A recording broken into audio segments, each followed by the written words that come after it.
Sehatra ny fitaterana anabakabaka nanao fanambarana mitaka ny fialan'ny tompona andraikitra ambony eo anivon'ny Air Madagascar ny fiandohan'ny-herinandro ity ratsaivina ny syndicat-n'ny mpiasa ao anatin'izany kompania mpitaterana Air Madagascar izany. Omaly naneho ny fomba fijeriny momba io raharaha io ny filohan'ny filan-kevim-pitantanana ao anatin'ny zotra Air Madagascar.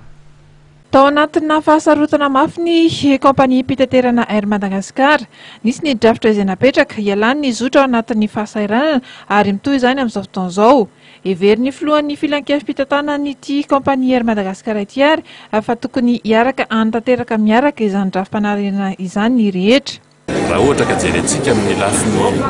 na eran-tany zany na aiza na aiza, raha misy kompania anankiray na société anankiray en difficulté dia ny zavatra ataon'ny mpitondra voalohany rehefa manao redressement, mesure de redressement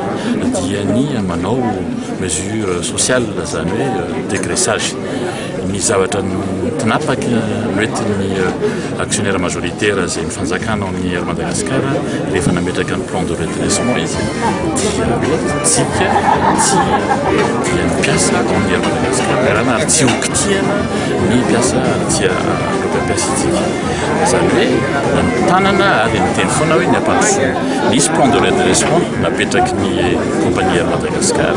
izay toanan'ny fanjakana ary ny approuvé ny FMI sy ny Banque mondiale. Efa mandroso io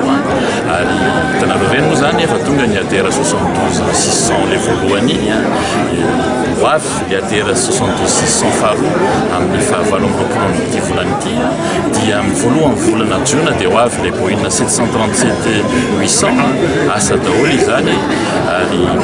ny zavatra nisy ary tena ekena dia ny hoe mety maro ny zavatra mbola tsy mety fantatsika fa sarotra ary na amin'ny tsikeraneny hoe amin'le roplanina izay misy amin'izao fotoana izao misy an'le Boeing 737 anankiray iny izay efa somary antitra nefa tsy maintsy mampiasa no ary tsy maintsy mitondra an'leo dia rehefa iny fotsiny ohatra no simba dia mikorotana daholo le programme ary zay dia efa nametraka